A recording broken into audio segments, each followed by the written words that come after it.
So hello guys, तो ये आपके करंट अफेयर्स की रिवीजन वाली क्लास है। इसमें हम लोग daily top 30 important current affairs के क्वेश्चंस का क्विक रिवीजन करते हैं। और ये टॉप 30 क्वेश्चन कौन से महीने के हैं? तो जनवरी 2023 से लेके आज तक जितने भी क्वेश्चंस आपने पढ़े हैं, ये उन्हीं में से सेलेक्ट करके इंपॉर्टेंट क्वेश्चन लिए जा रहे हैं। डेली 30 क्वेश्चन हम लोग करते हैं। तो आज का सेशन स्टार्ट करते हैं। तो इस प्रश्न में पूछ रहे हैं कि विश्व हिंदी दिवस कब मनाया गया? तो आंसर होगा 10 जनवरी को। और 10 जनवरी को ही क्यों मनाते हैं? क्योंकि 10 जनवरी 1975 में पहला विश्व हिंदी सम्मेलन ये हुआ था नागपुर, महाराष्ट्र में। लेकिन अगर पूछे राष्ट्रीय हिंदी दिवस कब मनाया जाता है, नेशनल हिंदी डे, 14 सितंबर को। और वो 14 सितंबर को क्यों मनाते हैं? क्योंकि 14 सितंबर 1949 को संविधान सभा ने हिंदी भाषा को भारत की आधिकारिक भाषा का दर्जा दिया था। फिर बताओ किस राज्य में पारंपरिक छेर-छेरा महोत्सव ये मनाया गया? तो आंसर होगा छत्तीसगढ़ में मनाया जाता है छेर-छेरा महोत्सव, ये ध्यान रखना। फिर आपसे पूछा कि भारत में लेप्रोस्कोपिक सर्जरी के जनक कौन थे जिनका भी निधन हो गया? तो आंसर होगा डॉक्टर टहमटन ई उदवाड़िया। ये भारत में लेप्रोस्कोपिक सर्जरी के जनक कहे जाते थे और इन्हें 2017 में देश का तीसरा सर्वोच्च नागरिक सम्मान पद्म भूषण से भी सम्मानित किया गया था, लेकिन निधन हो गया अभी। फिर पूछ रहे हैं अभी अमेरिका में पहली महिला सिख न्यायाधीश कौन बनी है? तो मनप्रीत मोनिका सिंह बनी है, अमेरिका में पहली सिख महिला जज।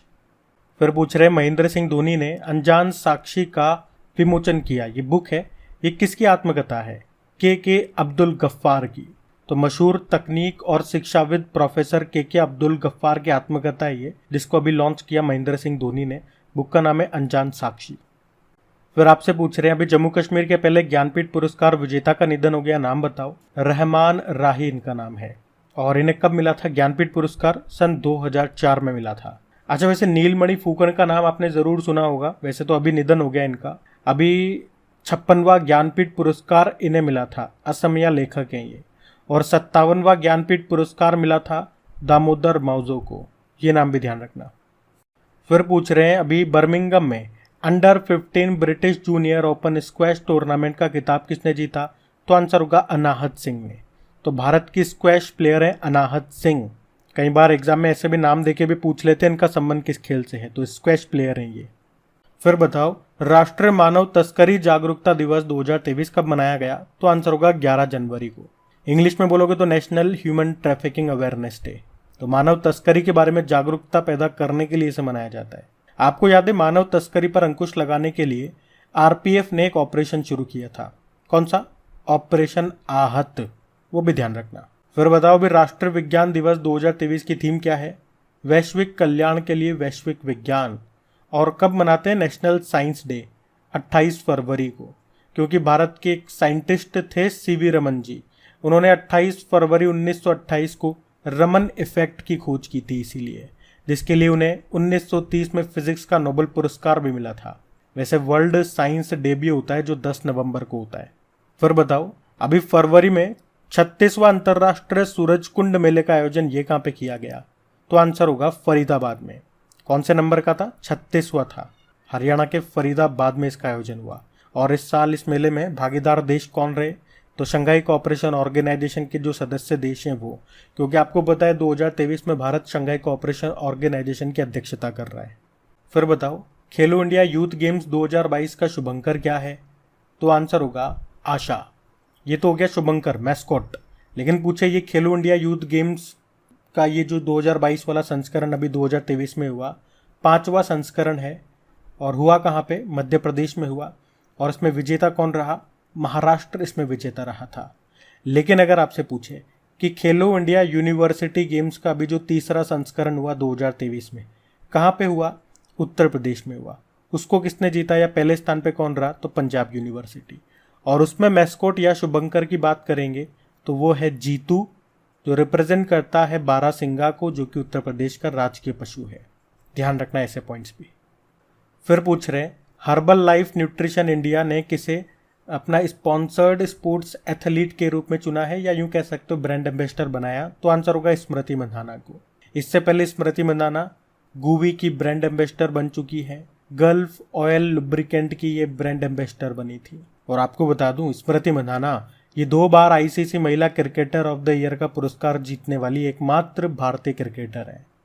फिर आपसे पूछ रहे हैं अभी किसे इलेक्ट्रॉनिक्स कॉरपोरेशन ऑफ इंडिया का सीएमडी बनाया गया?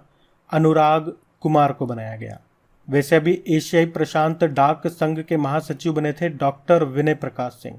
National highways authority of India के अध्यक्ष हैं संतोष कुमार यादव। और अनिल कुमार लाहौटी ये हमारे रेलवे बोर्ड के अध्यक्ष हुआ करते थे, लेकिन अभी नई बन चुकी है।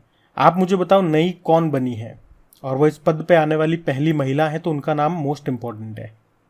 फिर बताओ किस भारतीय गाने ने गोल्डन ग्लोब अवार्ड्स 2023 में बेस्ट सॉन्ग का पुरस्कार जीता? तो आपको पता है नाट्टू नाट्टू ने। एस राजामौली की ये मूवी है RRR, उसी का गाना है नाट्टू नाट्टू। अभी इसी ने, आपको याद होगा, ऑस्कर 2023 में बेस्ट सॉन्ग का अवार्ड भी जीता था। लेकिन ये याद रखना इस गाने के म्यूजिक डायरेक्टर कौन है या किसने कंपोज किया? तो MM कीरावनी ने। अभी पद्मश्री भी इनको मिला था, इसलिए मैं आपको बता रहा हूँ। फिर पूछ रहे हैं अभी जादूनामा नाम की बुक को रिलीज किया गया, इसके लेखक कौन है? आंसर होगा अरविंद मंडलोई। तो ये जो जादूनामा नाम की जो बुक है ना, ये इन्होंने लिखी है जावेद अख्तर के ऊपर, जो लेखक भी हैं और गीतकार भी हैं।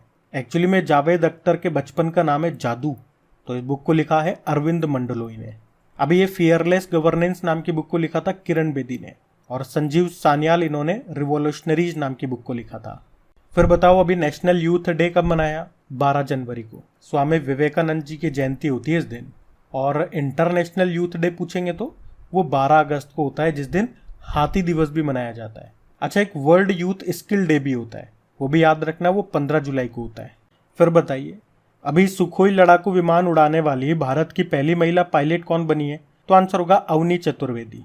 आपको याद है इस साल के स्टार्टिंग में हमने जापान के साथ एक वीर गार्जियन नाम का एक्सरसाइज किया था जापान में ही, तो वहीं पे भारतीय वायुसेना की पहली महिला फाइटर पायलट यानी कि अवनी चतुर्वेदी, इन्होंने उसमें पार्टिसिपेट किया और इस तरह से वे भारत की पहली महिला फाइटर पायलट बन गई जिन्होंने विदेशी धरती पर होने वाले किसी भी हवाई युद्धाभ्यास में हिस्सा लिया।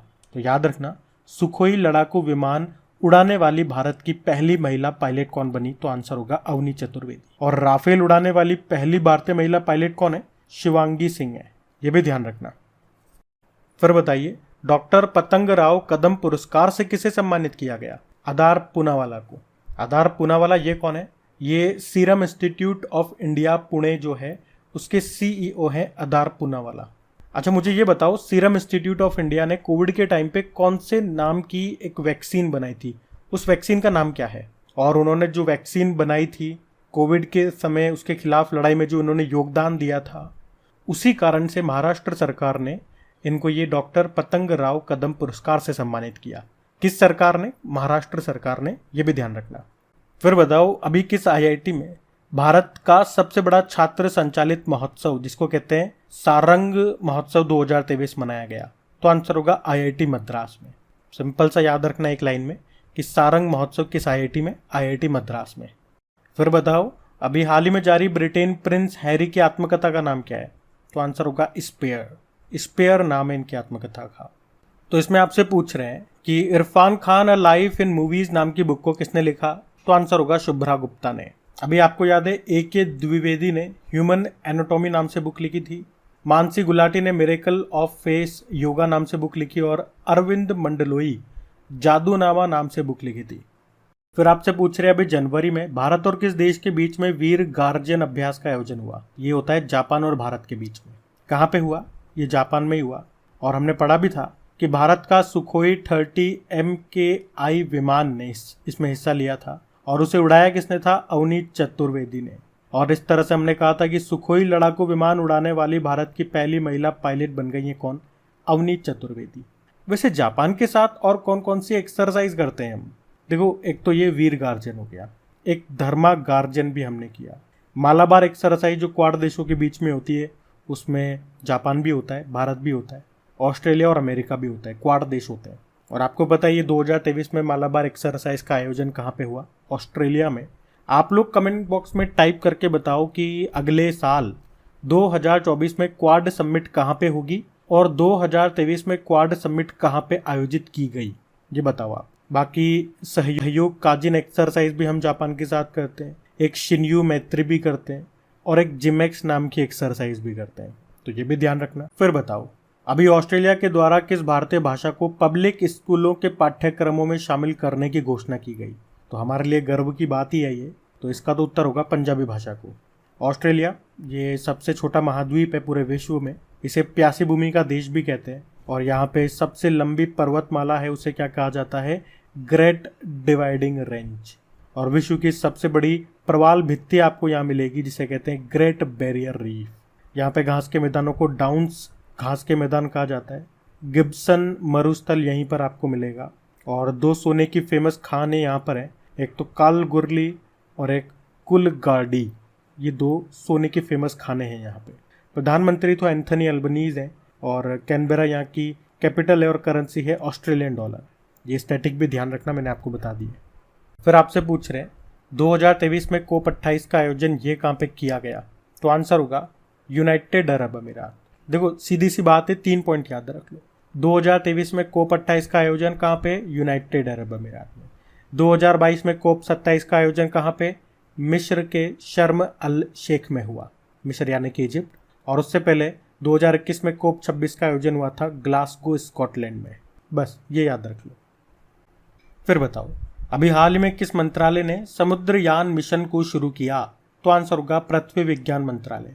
और क्या उद्देश्य है इस समुद्रयान मिशन का? तो समुद्र में गहराई में जो भी खनिज है ये उनकी खोज करेगा, और इसमें एक वाहन भी तैयार किया गया है समुद्र के नीचे जाने के लिए, और उस वाहन को नाम दिया गया मत्स्य वाहन, जो समुद्र में 6000 मीटर नीचे जाएगा। इसमें 3 व्यक्ति बैठ सकेंगे। तो 3-4 चीजें याद रखो सीधी सी। कौन सा मिशन है? समुद्रयान मिशन।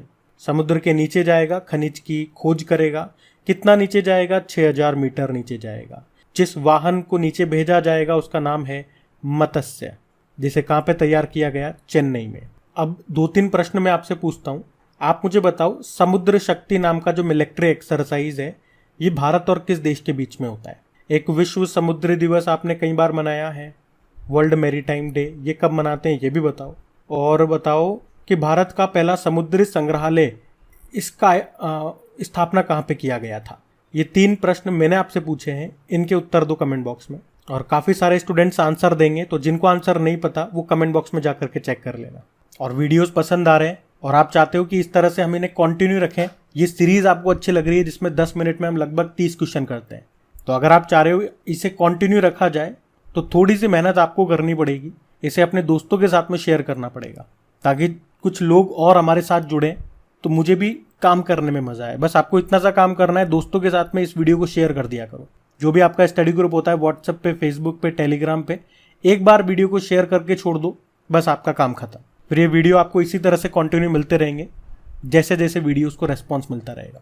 लेकिन फिर रेस्पॉन्स नहीं मिलता, आप लोग शेयर नहीं करते हो, तो फिर आपको पता है हमें फिर सीरीज बंद करनी पड़ती है, क्योंकि किसी भी चीज़ को हम स्टार्ट कर रहे हैं तो इसी उम्मीद के साथ कर रहे हैं पहली चीज़ तो आपको बेनिफिट है उससे और उस सीरीज को रेस्पॉन्स मिले। तो मैं भी अपना प्रयास कर रहा हूँ, आप भी छोटा सा प्रयास कीजिए इसे शेयर करने में। फिर बताइए, जनवरी 2023 में किसी विदेशी परियोजना पर तैनात होने वाली बॉर्डर रोड ऑर्गेनाइजेशन की पहली महिला अधिकारी कौन बनी? तो आंसर होगा सुरभि जखमोला। तो सुरभि जखमोला वे किसी विदेशी परियोजना पर तैनात होने वाली सीमा सड़क संगठन की पहली महिला अधिकारी बन गई हैं। उन्हें भूटान में प्रोजेक्ट दंतक के तहत बॉर्डर रोड ऑर्गेनाइजेशन के द्वारा तैयार किया गया। तो किस प्रोजेक्ट के तहत पूछे तो प्रोजेक्ट दंतक, नाम ध्यान रखना इनका। और अभी आपने पढ़ा था सियाचिन में सक्रिय रूप से तैनात होने वाली पहली महिला अधिकारी कौन बनी थी? शिवा चौहान। फिर बताओ, सशस्त्र बल भूतपूर्व सैनिक दिवस यानी कि आर्म्ड फोर्स वेटरन डे ये मनाया जाता है कब? 14 जनवरी को। क्यों मनाया जाता है? क्योंकि हमारे जो पहले कमांडर इन चीफ थे मार्शल KM करियप्पा, वो रिटायर्ड हुए थे, इसीलिए इस दिन को मनाया जाता है। तो बड़ा आसान है, जब ये रिटायर्ड हुए थे जिस दिन को यानी कि 14 जनवरी को, तो हमने ये दिन मनाया। जब ये पहली बार बने थे यानी कि हमारे पहले कमांडर इन चीफ बने थे वो 15 जनवरी को बने थे, इसलिए हम आर्मी डे मनाएंगे 15 जनवरी। वैसे आर्मी चीफ कौन है? मनोज पांडे। और एयर चीफ मार्शल विवेक राम चौधरी हैं और नेवल चीफ हैं R हरि कुमार। वैसे हमारे दूसरे नंबर के CDS chief of defence staff कौन है? अनिल चौहान है। तो ये थी आज की आपकी करंट अफेयर्स की रिवीजन वाली क्लास। कैसी लगी आपको क्लास? कमेंट करके जरूर बताओ। क्या स्कोर रहा आपका? और क्या ये क्लास आपके लिए हेल्पफुल साबित हुई? क्या इससे आपको मदद मिलेगी आपकी पढ़ाई में चीज़ों को याद रखने में? और अगर आप चाहते हो इसे हम कंटिन्यू रखें या नंबर ऑफ क्वेश्चन और भी ज़्यादा बढ़ाएं, तो इसमें आपको भी सपोर्ट करना पड़ेगा, आपकी भी मदद लगेगी। इसे अपने दोस्तों के साथ में आपको शेयर करना पड़ेगा। जितने ज़्यादा स्टूडेंट्स जुड़ेंगे, मुझे भी इसमें समय देने पे और काम करने में मज़ा आएगा। अब बस आपको क्या करना है, अपने दोस्तों के साथ में जो भी आपका स्टडी ग्रुप है व्हाट्सएप पे या टेलीग्राम पे, इसे एक बार शेयर कर देना। डेली मैं वीडियो लेकर के आऊँगा, ये करंट अफेयर्स का रिवीजन वाला डेली आपको शेयर करना है। बाकी क्विज भी आप लगाते रहें आपकी क्रेक एग्जाम एप्लीकेशन में, हर तरह की वहाँ आपको क्विज मिलेगी, स्टैटिक भी, करंट अफेयर्स वाली भी। लिंक नीचे डिस्क्रिप्शन बॉक्स में है। तो बस आज के लिए थैंक यू।